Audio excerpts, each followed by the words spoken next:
Warahmatullahi wabarakatuh. Baiklah, sebelumnya perkenalkan, nama saya Ahmad Diaudin.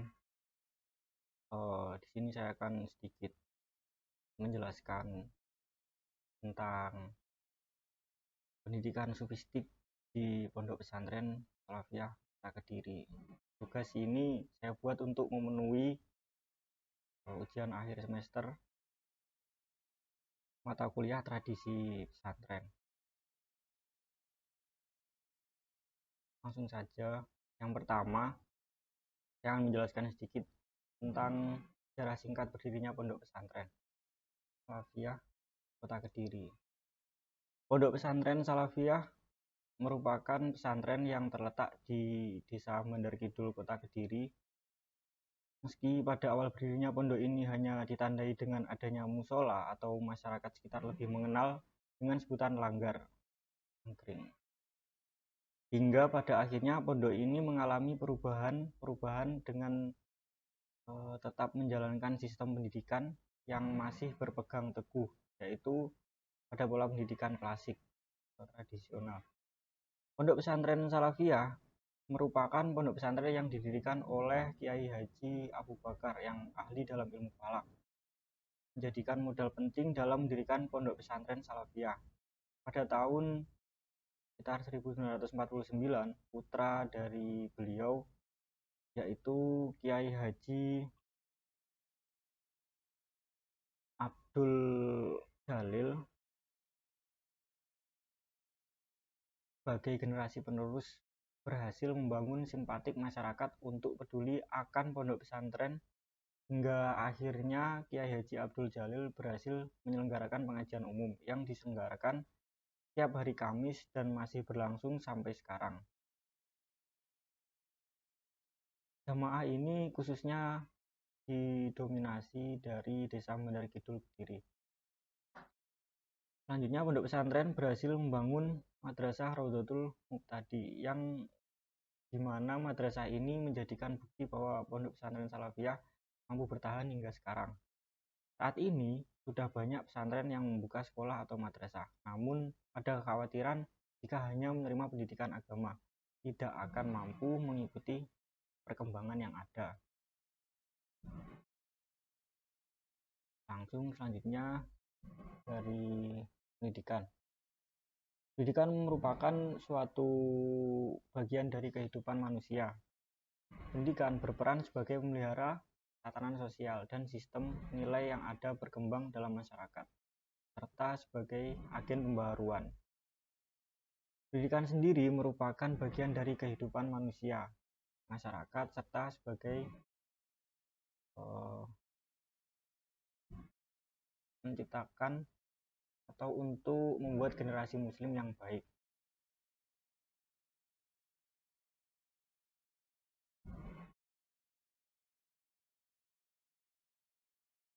Prinsip ajaran Islam.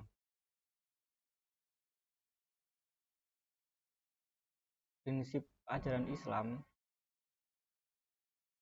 adalah manusia yang senantiasa menjaga dan meningkatkan akhlaknya. Namun di era modern ini banyak masalah yang membuat hidup menjadi sulit bagi manusia, seperti kemerosotan moral, krisis iman, dan kemerosotan moral yang lainnya.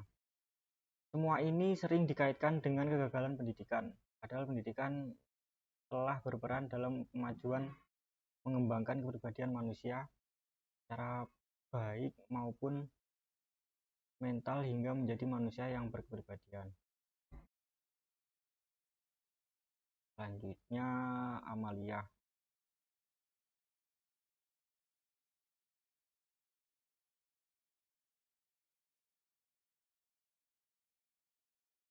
Amaliyah dalam bahasa dipahami sebagai proses atau pekerjaan yang berlangsung secara gramatikal. Amaliyah merupakan bentuk kata sifat dari amal, kerja, perbuatan. Tradisi amaliyah merupakan kebiasaan berupa amalan yang diwariskan secara turun-temurun dari berbagai tradisi amaliyah di pesantren Salafiyah, antara lain yaitu ziarah kubur, salat tasbih, dan membaca 1000 sholawat.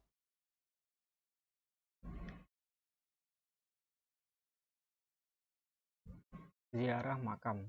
Yang pertama, ziarah makam merupakan salah satu bentuk ajakan kepada umat Islam untuk selalu mengingat bahwa suatu saat kita pasti akan mati. Seperti mereka yang berada di dalam kubur, selalu mengingat kematian. Kita hendaknya harus selalu berusaha mempersiapkan hal-hal yang diperlukan untuk kehidupan di alam liar di masa depan. Menurut Nabi, yang membolehkan ziarah ke kuburan dengan tujuan mengingat orang yang meninggal dan mendoakan arwah orang yang meninggal.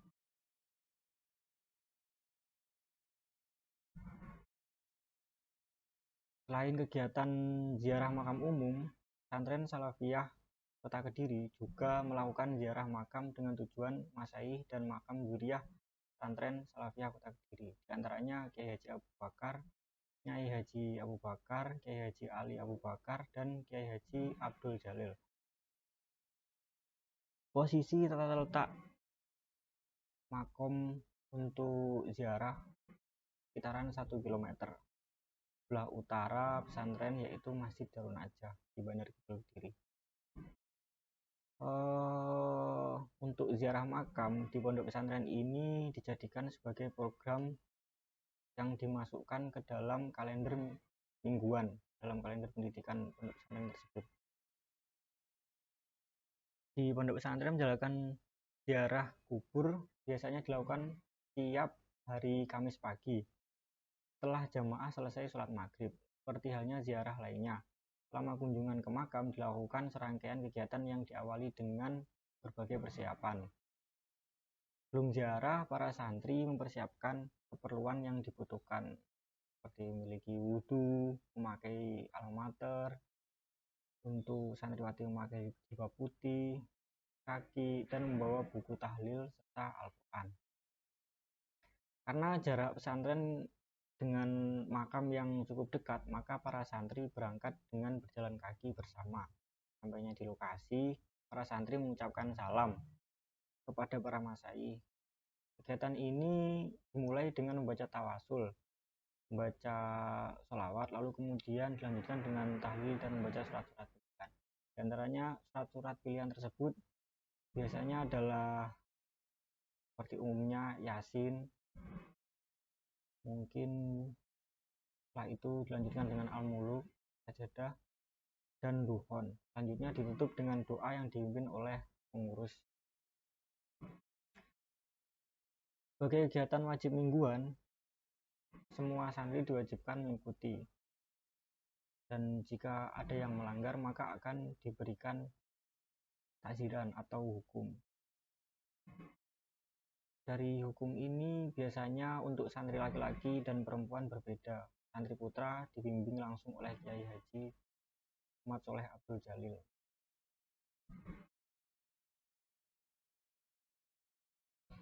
Selanjutnya, semua bacaan doa yang dibacakan oleh para santri adalah bacaan zikir, yaitu zikir ini sebagai proses pensucian diri melalui kehinaan di hadapan Allah dan pensucian hati dari hawa nafsu yang tidak suci.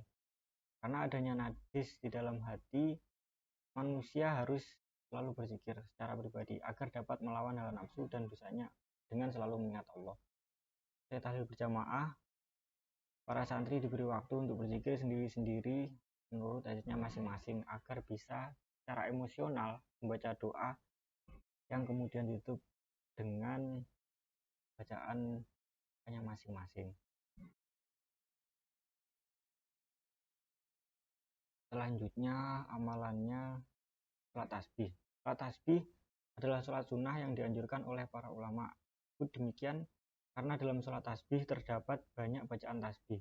Sebagian masyarakat muslim di Indonesia melakukan sholat tasbih sebagai sarana meraih Lailatul Qadar di bulan Ramadan.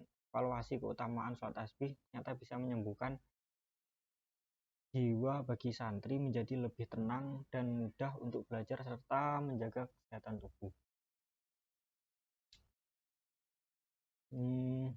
Sholat tasbih yang dilakukan dengan ikhlas akan menyadarkan seseorang dari perilaku yang buruk untuk menguatkan iman, karena hanya dengan demikian pikirannya akan damai dengan mudah mencapai kebenaran tanpa dihalangi oleh godaan nafsu dan lain sebagainya. Banyak sekali manfaat yang dapat dilakukan dengan mengamalkan sholat tasbih.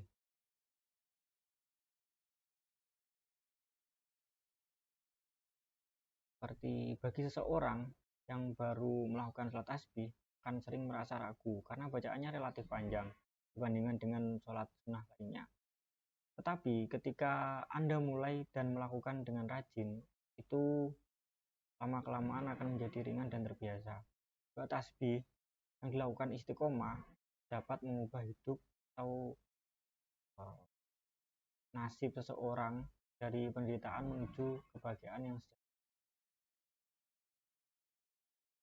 Pelaksanaan sholat 5 waktu untuk anak perempuan atau santri putri ditangani langsung oleh Nyai Dewi Romadin Soleh. Namun lebih khusus pada malam Jumat, sholat maghrib dan isya dilakukan oleh Ustadz Muslimin. Selanjutnya dalam proses sholat tasbih dilakukan secara berjamaah, karena berjamaah akan memberi energi kepada santri dan menambah semangat mereka dengan melakukannya. Sholat tasbih termasuk sholat malam yang berat, sehingga diharapkan berjamaah menjadi lebih ringan. Di antaranya tata cara melakukan sholat tasbih sama dengan melaksanakan sholat sunnah lainnya. Mungkin perbedaannya hanya terletak pada niat dan tambahan bacaan tasbih di setiap gerakan sholat. Untuk mempermudah seperti penjelasan saya setelah ini, yaitu waktu belum rukuk setelah membaca surat pendek, jumlah bacaan sholat tasbih adalah 5 kali. Sebelum iktidal setelah bacaan ruku 10 kali. Sebelum sujud pertama setelah baca iktidal 10 kali. Yang terakhir sebelum duduk di antara dua sujud dibaca 10 kali. Dan begitu seterusnya. Selanjutnya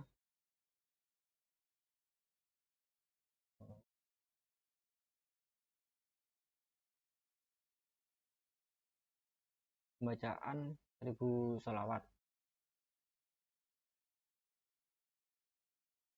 Sholawat kepada Nabi Muhammad SAW merupakan perintah agama bagi orang yang beriman. Juga merupakan salah satu ibadah yang lembut, namun berpahala besar. Namun di masyarakat saat ini banyak teks sholawat yang tidak sesuai dengan nasihat Nabi. Yang diajarkan kepada teman-teman, sholawat dikenal dengan berbagai nama. Yakini bacaan bisa bermanfaat. Jika diperhatikan baik-baik, doa-doa tersebut akan mengandung banyak pujian bagi baginda Nabi Muhammad SAW yang seharusnya hanya diperuntukkan bagi Allah Subhanahu wa Ta'ala.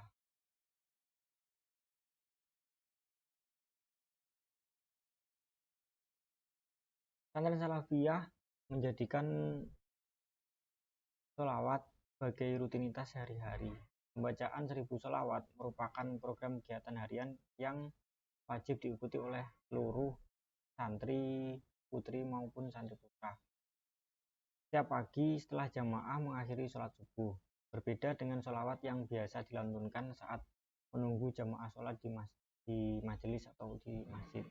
Sholawat yang dimaksud adalah sholawat dengan ucapan Shallallahu ala Muhammad.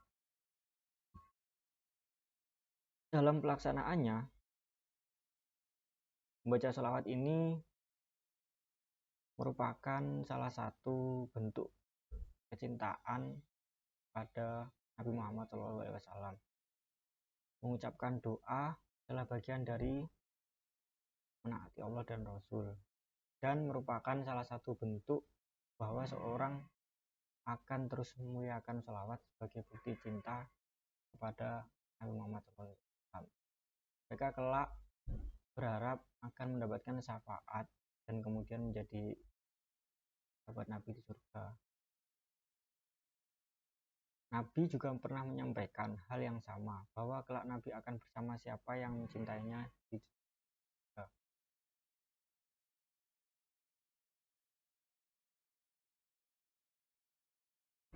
Singkatnya, membaca sholawat ini memiliki tujuan lain, yaitu sebagai bentuk penyempurnaan iman. Kegiatan ini merupakan bentuk ekspresi kecintaan terhadap sifat-sifat mulia Nabi dalam kehidupan sehari, baik dalam ibadah maupun muamalah. Mereka yang berdoa akan menerima pujian dari Allah, diantaranya penduduk langit dan bumi. Selanjutnya, pendidikan sufistik. Pendidikan sufistik santri dalam tradisi Amaliyah. Pendidikan sufistik ini adalah upaya pendidikan yang diajarkan kepada manusia sebagai hamba Tuhan agar mau beriman kepada keberadaannya dan segala aturan yang ditetapkannya. Ketika memahami semua hal ini, suatu saat orang diharapkan akan memiliki keseimbangan dalam hidup. Jangan hanya menjadi orang yang hanya berpikir hal-hal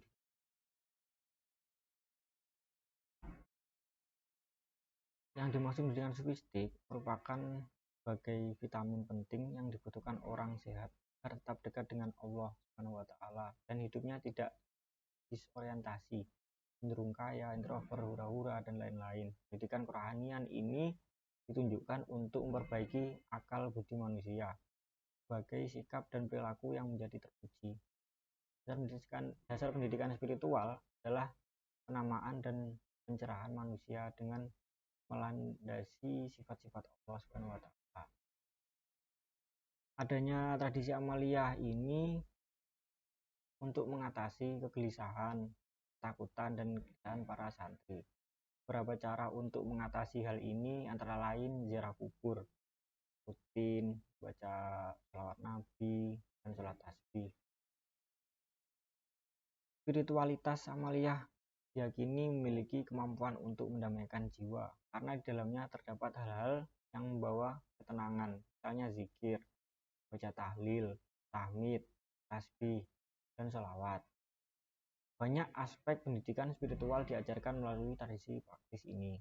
Tradisi Amaliyah merupakan salah satu cara yang mungkin efektif untuk mengobati dan mengendalikan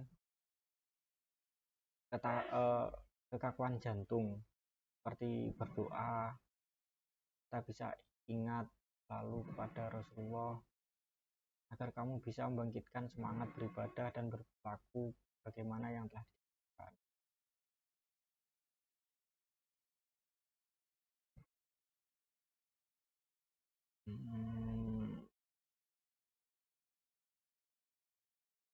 Dari sini bisa disimpulkan bahwa tujuan akhir pendidikan spiritual melalui tradisi Amaliyah Pondok Pesantren Salafiyah Kota Kediri adalah untuk meningkatkan dasar spiritual santri dengan pendidikan kerohanian yang menekankan selalu mendekatkan diri pada Allah melalui tradisi Amaliyah yang telah dilakukan diharapkan mampu merangsang kecerdasan mental santri.